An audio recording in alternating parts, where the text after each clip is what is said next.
Measuring engine oil seems like a simple task, but the reality is that most drivers have been doing it wrong for years.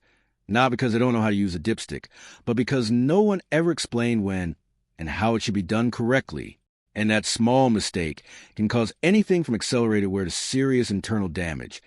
Stay until the end to learn the mistake that 90% of drivers make.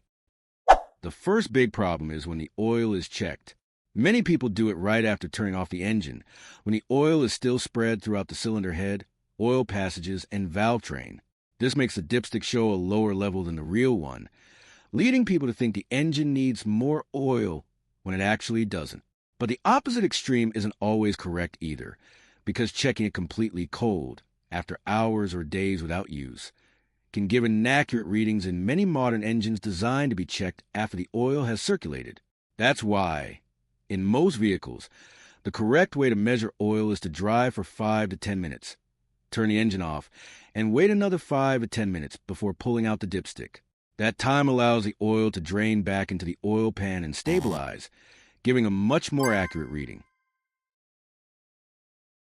Another very common mistake is not paying attention to where the oil is checked. If the car is tilted, even slightly on a curb, ramp, or barely noticeable slope, the oil will shift inside the pan, and the dipstick will show more or less oil than there actually is. For that reason, the oil should always be checked with the vehicle completely level.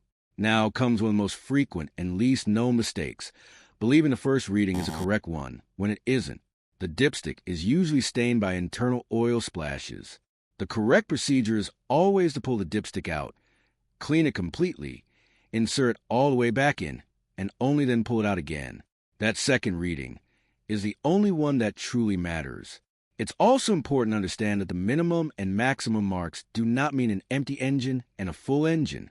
In most cars, the difference between those marks represents approximately 1 liter of oil. This means being close to the minimum isn't an immediate emergency, but it is a clear warning that the level should be corrected soon.